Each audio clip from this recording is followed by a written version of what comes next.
بچے اس کے بھی نہیں تھے اور شوہر میرا بھی انتقال کر گیا۔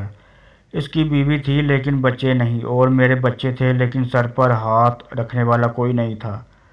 وہ اپنی زندگی میں خوش تھا لیکن زندگی میری ادھوری ہو چکی تھی۔ وہ اپنی زندگی میں خوش بھی تھا اور خوشحال بھی۔ وہ ایک اسکول ٹیچر تھا اور اس کی بیوی بھی اسکول ٹیچر۔ دونوں اچھا کماتے تھے، اس کی زندگی میں کسی چیز کی کمی نہیں تھی۔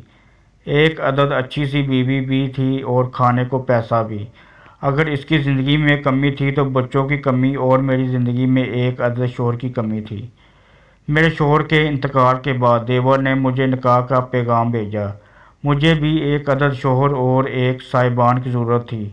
میرے بچے تھے، ان کے لیے ایک سرپرست چاہیے تھا۔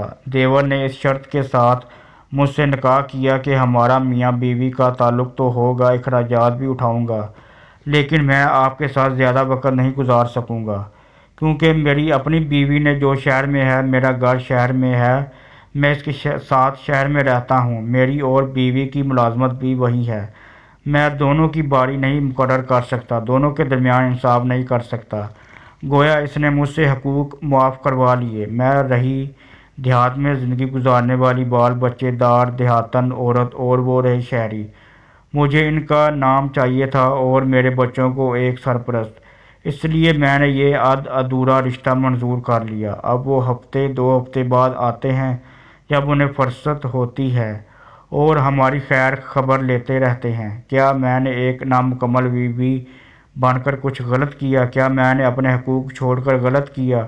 اگر وہ مجھ سے شادی نہ کرتے تو میں کیا کر سکتی تھی؟ ایسی صورتحال میں ادھورے رشتے کو منظور کر کے کون سا غلط قدم اٹھایا؟